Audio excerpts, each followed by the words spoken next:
Hello everyone, this is Mr. Schultz and welcome to AP Biology. This video, along with the rest of the videos I'm going to be creating, are generally going to follow along with the readings required in my AP Biology class. I decided this year to make videos because a lot of students struggle with getting all the reading done, even with it broken up into smaller sections, and some people just learn better through visual and auditory learning. So I figured what we could do is I would make some videos for you guys to better understand the content of the class. Now, understand if you don't understand something while watching the video or taking notes, you can always come talk to me during class. We specifically set up time in class so that we can talk about these things. If for some reason we're doing lab or something else where we don't have a whole lot of time, or it's our day off because we're using block scheduling, you can always come talk to me before or after school, or if I have office hours, you can always come in and ask then.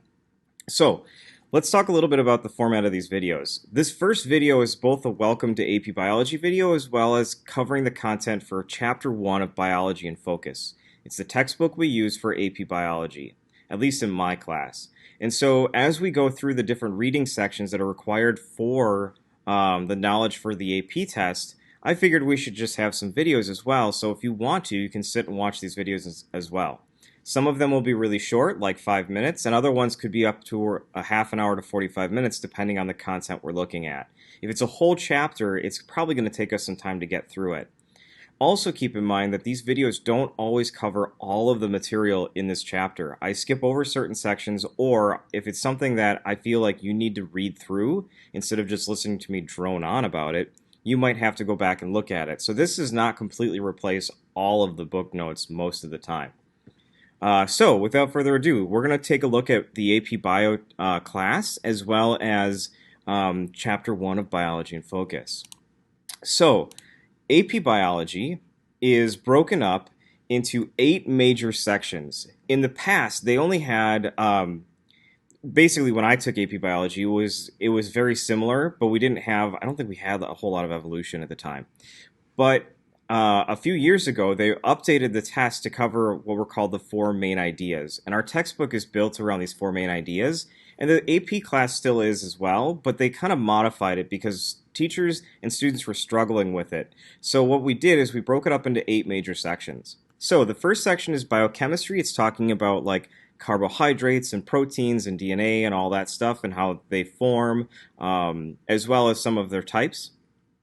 Unit 2 is cells. So you're looking at the parts of the cell, transportation, so how things get in and out of the cell. We talk about the fluid mosaic model. All of those things are part of the cell. Cell energy is enzymes, photosynthesis, and respiration. The cellular communication and cell cycle is kind of the weird guys out. Cell communication is talking about how cells communicate with each other, both next to each other and across long distances. So like how hormones move from one part of the body to another part of the body to send a signal. And the cell cycle is talking about mitosis. And we'll also talk a little bit about cancer. Unit 5 is heredity, which is going to be your genetics, both Mendelian and non-Mendelian genetics, as well as some other concepts that go along with heredity. Unit 6 is gene expression and regulation. That's transcription and translation, the making of proteins, as well as how it's regulated and controlled.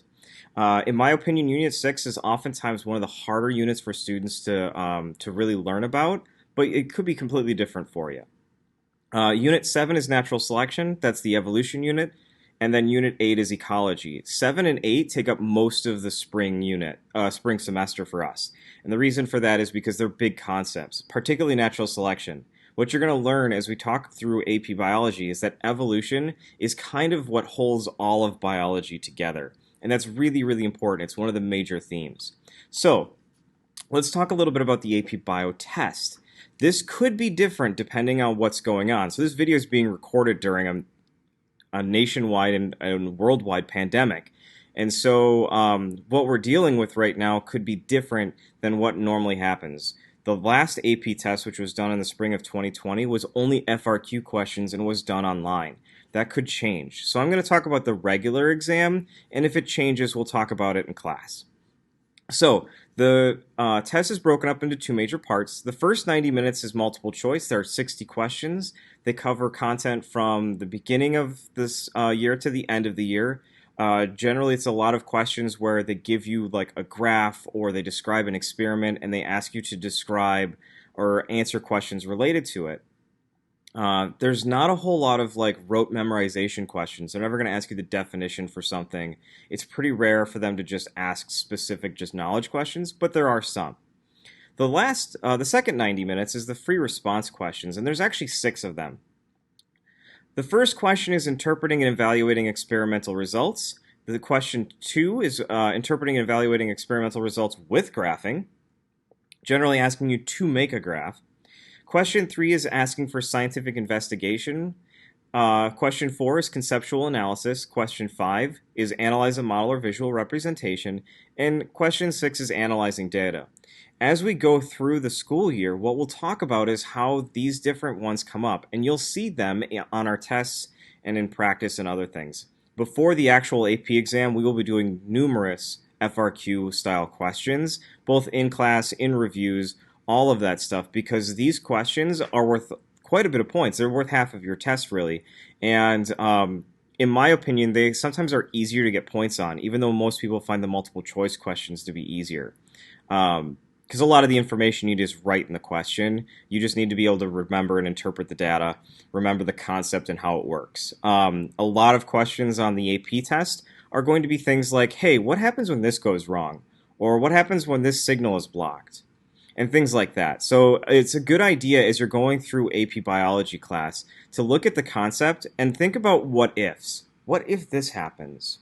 What if this doesn't happen? So that helps with understanding that the AP test is a lot of like, hey, what if happens? And there's some other stuff too, like here's an experimental design, what was this? What can we expect maybe after we do this in the experiment? So that's the AP test. It usually happens in May. I'm not sure what date it is, depending on what year you're watching this. So it's usually like the second week in May. The AP bio test always seems to fall the Monday after Mother's Day.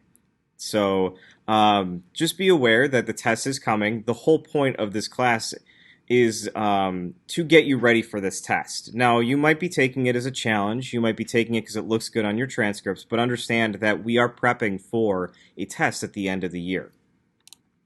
Also in AP Biology, we have what are called the 6 science practices.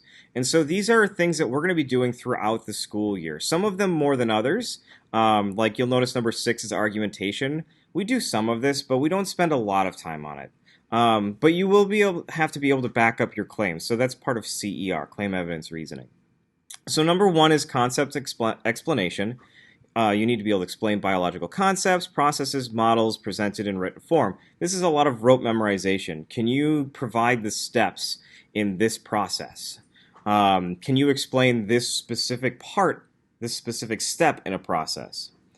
Part 2 is visual representations. Analyze visual representations of biological concepts and processes.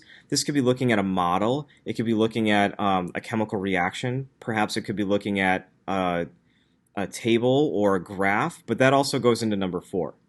3 is questions and methods. Determine scientific questions and methods. Designing an experiment. Writing a hypothesis. Analyzing your data. Communicating your results. All of that is in questions and methods. 4 is representing and describing data. This is part of looking at and making graphs, and we will be doing this regularly in AP Biology. You'll be expected to both be able to handwrite a graph as well as use Google Sheets to make graphs. And if we run into issues with that, we'll work on it together. 5 is statistical tests and data analysis. These are things like your chi-square test, your standard deviation, and your standard error calculations. You will be expected to know how to do them, and you will be expected to do them on the AP test. They don't always show up, but there's generally 1 or 2 math-related questions, but they will give you the formulas for them. So maybe you'll show a Hardy-Weinberg question will show up, and we'll go through how to do those in class together. Finally, 6 is argumentation. Develop and justify scientific arguments using evidence. This is claim evidence reasoning, and it's how a lot of our labs are done. So you write a question, we talk about the concepts, you make a claim, you form a hypothesis, you test your hypothesis, you gather your evidence, and then you reason, you explain how your evidence backs up your claim using the concepts we've talked about in class. CER is a big deal. It's how science generally works. It's also how you win arguments. So when people make a claim, you have to ask them, hey, can you provide your evidence and reasoning for this? And if they can't, it's generally not considered a very good claim. I've used it multiple times before. It sometimes gets you into trouble depending on who you're talking to. Sometimes asking your boss for the evidence doesn't always work the way you want it to. So, the last thing we want to talk about before we get into content is how the AP class is run. In my AP biology class, it's called a flipped classroom. What this means is that nearly all of the informational content is presented through readings and videos. And so what you're going to encounter is every day, even though we're on a block schedule, you're probably going to have some sort of reading or note taking to do. Now, it's not every day of the whole school year because I'm not that mean, but you will have times where you'll be reading a little bit of the textbook every day for like a week. And then the next week, you might only have one section to read. It just depends on the content we're covering and what we're doing in class. Why do we do this? Well, because in college, you're going to be asked to read a lot, like more than you've ever read before. And so by getting ready and learning how to take notes and doing a really good job of figuring out what's important and what's not, and by getting your content outside of class, you're going to be much more prepared for college classes where a professor is going to expect you to read the chapter, and then they're going to just talk about examples or something like that in class, and then you have to make the connections. Some classes will be a lot of content and lecture, but it's not always guaranteed. Most of the homework in this class, at least my plan is to have most of it be just taking notes at home, because you might take an hour or two to sit down, watch the video, take notes out of the textbook, and that doesn't leave a lot of time for homework. So we do a lot of work in class. That doesn't mean you won't get other homework. You'll get review packets and other things. Sometimes you'll be writing lab reports. But for the most part, we try to spend time in class working on that because then I'm here to answer your questions. So what do we do in class? We're going to be doing activities. They could be any number of different things. We did a lot of projects in the past. Now, during the pandemic, we won't be able to work together as much, but we'll come back to those as we can. We'll be doing a lot of lab work. There are required labs. We do most of them, as we don't always have time to get through all of them.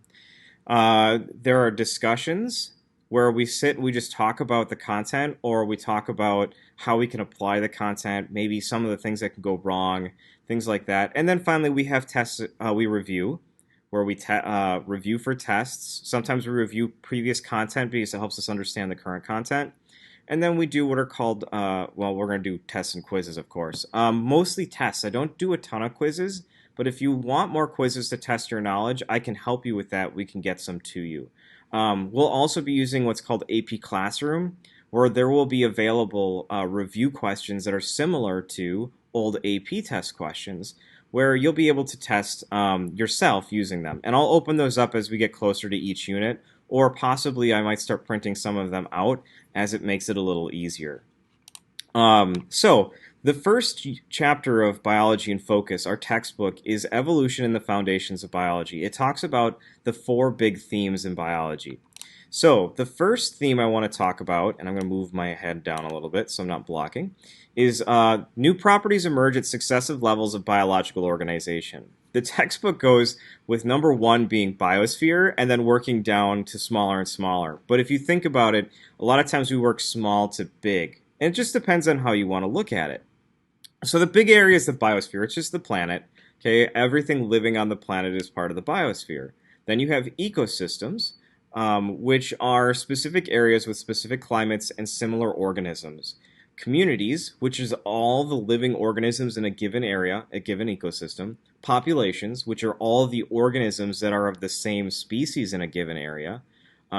Organisms, which is an individual unit, okay, one living thing. Organisms are broken down into organs and organ systems. Organs and organ systems are made up of tissues, which are a bunch of specialized cells, which is number 8. A cell is the smallest living unit. So our cells are alive, and they make up an organism, but a single-celled organism is just one cell. They don't have organ systems and stuff like that. Cells are broken down into what are called organelles.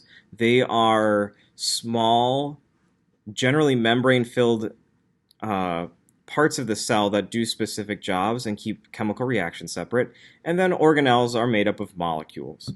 A lot of times in biology, we go from the bottom to the top. Everything's made up of molecules. Molecules make up organelles. Organelles do specific jobs. Organelles make up the cell. The cells are the smallest living unit of life. Then the cells make up tissues. Tissues make up organs and organ systems, and those make an organism. So just keep in mind it can go either way. Now, what's important to know is this vocab word, which is emergent properties. Emergent properties are new properties that arise with each step upward in the hierarchy of life. So going from organelles to cells. Owing to the arrangement and interactions of parts as complexity increases. So they are new properties, new characteristics that arise every time you go to the next level. An individual lung cell isn't going to be able to do everything the lungs do. It requires multiple cells doing different jobs for the lungs to work properly. This is an emergent property. Okay? If you struggle with this concept still, come and ask me in class. Now, one of the major themes, and my head's going to block the word here, sorry, is the cell in the most basic unit of structure is the most basic unit of structure and function. The cell is the smallest unit that can perform all required functions. The cell is the smallest unit of life. So when we look at the properties of life, which we don't really cover in here, but we can talk about in class, one of them is being able to reproduce on your own. Viruses can't do this. They require a host cell to do this, which is one of the reasons why we don't believe that viruses are alive. But there's debate there, so don't take that for being completely accurate, because there's constantly questioning about that. But in biology class and AP biology, we simply assume that the cell is the smallest unit of life. Generally, cells can be broken up into two different categories. There are prokaryotes, they lack a nucleus or any membrane-bound organelles, and eukaryotes that have a nucleus and a membrane-bound have membrane-bound organelles. Prokaryotes are always single-celled. They might live in colonies, but they don't form bigger organisms. And they're generally just bacteria and archaea. Be aware, bacteria and archaea are very similar, but their DNA is different enough and their lifestyles are different enough that they are separated into two different groups. Eukaryotes can be single-celled. We call those guys protists. There's lots of them. They're all over the place, and they're really cool. There's a whole bunch of different kinds. And then you could be a multicellular eukaryote, which are plants, animals, and fungi. We'll focus a lot on plants and animals in this class, and we don't always get to fungi a whole lot. But on occasion, we'll probably mention them in certain processes that we see in living things. You'll also notice there's a picture here of the two different kinds of cells. A general prokaryotic cell sometimes has a cell wall. It's not the same as a plant cell wall, so be aware of that. Sometimes they have flagella. Their DNA is loose. It's usually circular and stays together in one area, but it doesn't have a nucleus around it to protect it. Cells have many more organelles, they're bigger, and they're more complex. So they're able to do more as well. So, theme number 2, life's processes involve the expression and transmission of genetic information. So one of the big key vocab words, and you've heard this in freshman biology, is DNA, deoxyribonucleic acid. It's the genetic information of the cell. It's found in structures that are called chromosomes. So a chromosome is a chunk of DNA that codes for any number of proteins. If you're a single-celled prokaryote, you have usually one chromosome, and you might have what's called a little plastid. It's an extra piece of DNA. But we'll get to those when we get to bacteria. But generally, DNA is what codes for life. And on a DNA strand are what are called genes. So a gene is a stretch of DNA that encodes for a specific molecule. Generally, these molecules are proteins, but occasionally they can also code for an RNA molecule as well. Gene expression is taking the code in DNA and using it to create a protein, and we will go into this at length in another unit. The genome is the entire library of genetic instructions that organisms can inherit, or an organism inherits, and they're found in each cell. Every cell in your body generally has all of the DNA that every other cell has. It's just that it depends on what the cell does that determines what genes get turned on and off. So you don't have certain genes getting turned on in a cell that doesn't need that gene turned on. Another theme in AP biology is that organisms interact with other organisms and the physical environment. An example would be if you take a look at a tree. A tree does photosynthesis in its leaves. It takes sunlight in and makes and water and makes oxygen and sugar. The oxygen is basically a waste product, and the sugars are used for energy. What's interesting is the plant also takes nutrients up through its roots, which helps build cells and the molecules needed to make the cells. It also interacts with microbes. It might use microbes in its roots to help harness nitrogen from the atmosphere or from the soil. And it also has interactions with herbivores that are coming in and eating it. So interactions are happening between organisms all the time. And if an organism lives closely together with another one, they generally have a specific kind of relationship. A lot of these we'll discuss in our ecology unit, which happens more towards the end of the school year. The big theme, the really big theme in AP biology is evolution. Life on Earth has been evolving for billions of years. We have evidence of life from billions of years ago. Many organisms share features. Evolution is based on the idea of descent with modification, which means that over time species divide and gain new traits. And as they gain new traits, they start to divide into other organisms. Basically, they become new species. We'll talk about how that works in our evolution unit. Evolution doesn't have a direction. It's not a goal-oriented thing. An organism can't evolve towards something. It can't do it specifically. Evolution doesn't have like a goal in mind. It's just kind of adapting, or it's an adaptation to whatever the environment is at the time. And evolution is based on a huge body of evidence. And we'll start to talk about that more as we get into the evolution unit, but you're going to see it scattered throughout the rest of the semester and the school year. And the reason for that is because it's such a huge concept, it kind of blends itself into a lot of other things. So talking about like, hey, where do mitochondria come from? How did the cells make them? Did they make them? Or were they something else? And we'll talk about that when we get to it. There are some other important information that we need to talk about during AP Biology. And so one of them is the 3 domains of life. All life can basically be put into 3 domains. These domains are bacteria, archaea, and eukaryota. Bacteria and archaea at one time were put together in their own group. And if we go through like the taxonomy for biology, it's domain, kingdom, phylum, class, order, family, genus, species. Domain was added because kingdoms were too messy for scientists, because it was too much and we needed to figure something out. And originally archaea and bacteria were put together and it wasn't working. And they're different enough genetically and in terms of what they do that they needed to be separated into different groups. There's still some debate about this, but for the most part, most biologists tend to agree that there are 3 domains in life. Some other things to be aware of for AP Biology and looking at the textbook is what's called biological inquiry. Inquiry is a search for information and explanations of natural phenomena. There are no specific set of steps, and it's less organized than people think. People usually think about like the scientific method, where you go through and you make a question, and then you write a hypothesis, and then you test the hypothesis, and then you analyze your data, and then you report your data, and communicate your results. And it works like that, and that's how all science works. That's not how science works. Science is much more complex. It's really messy. So sometimes we don't have a hypothesis in mind. Sometimes scientists are just collecting data because they observe something really cool and they don't really have a hypothesis. They just want to know more. They start collecting data. Well, then they see a pattern. Then they can write a hypothesis. Sometimes a hypothesis is written, the experiment doesn't work, so they go back and they redo their hypothesis. But we're going to be collecting a lot of data in this class. Data is generally just making observations. It could be quantitative, collecting numbers, measurements, things like that.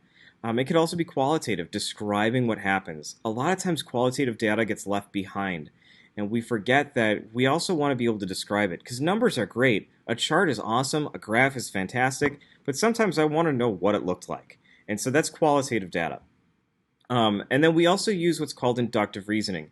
We derive generalizations from a large number of observations. So we gather all this data together, and then we do what's called inductive reasoning. We derive some general idea out of all of this complex data.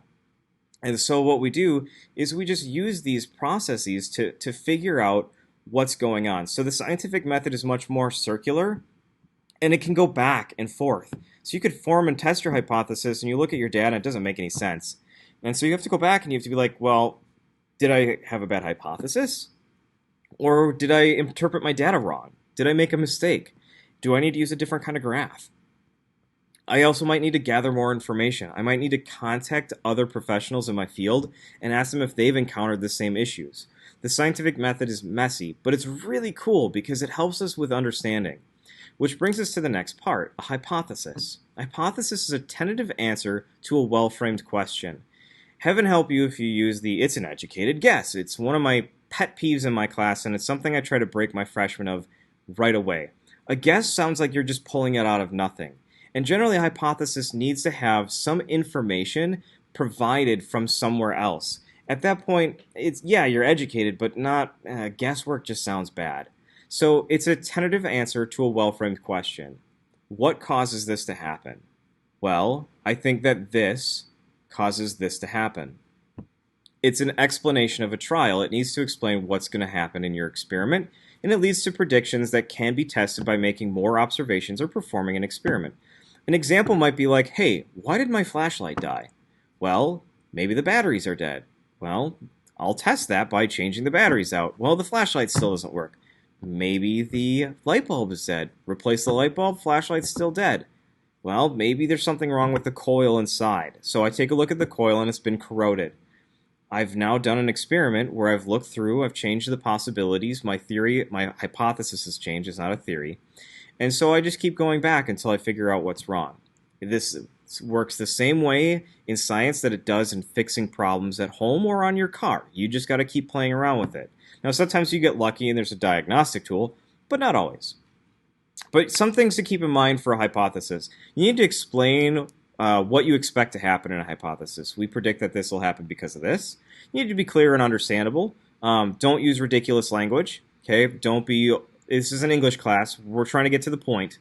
It needs to be testable. If you say something like, I believe it exists because it does, and you have no way to prove it, that's not a good hypothesis. It needs to be measurable, either quantitatively, where you're collecting data, or qualitatively. Qualitative data might be something like observing behavior in the wild. A lot of ecologists use qualitative data, particularly with like animal behavior. And then it needs to contain an independent and dependent variable. The independent variable, for lack of better words, is what you change in the experiment, and your dependent variable is what you measure or collect. Now, in AP Biology, we try to do what are called controlled experiments. They don't always happen because it's not always easy, but we try to. A controlled experiment is an experiment that is designed to compare an experimental group with a control group. What this means is your control group is the group that doesn't get anything. That's not quite right. Control groups are a little more complex than that. So if you're going to test, well, let's use the experiment below. It's impossible to remove all variables, so a control group allows us to compare our variable against the normal. In this case, the independent variable in the middle one, so we're going to plant 10 bean sprouts, right? And so our independent variable is the amount of water. And so our control group is just not going to get any water. And in a better experiment, you would have multiple pots with different amounts of water. In the end, what we should notice is our control group should give us a negative result. And if it doesn't, that might tell us that our experiment setup isn't quite right because we ended up with positives where we shouldn't have had any. And so this is a controlled experiment. Another example of this is when we look at testing drugs and medications. What we do is we give people either the actual medication or we give them a placebo. And the placebo is just like a sugar pill. And you don't know which one you're getting, and the experimenters don't know, but the people who control the experiment do. And so what happens is we look at maybe side effects.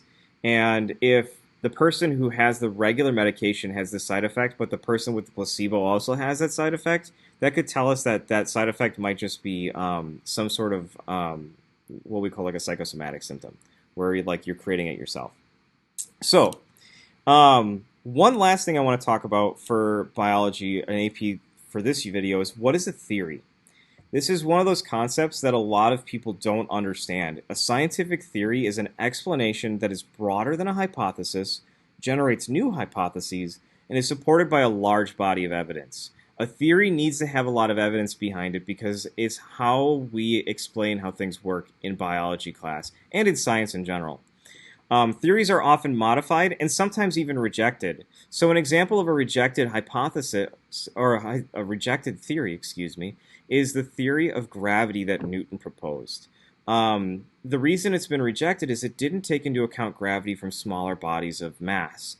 And so what happened was, for the longest time, we accepted this theory. It worked really well for like our math calculations.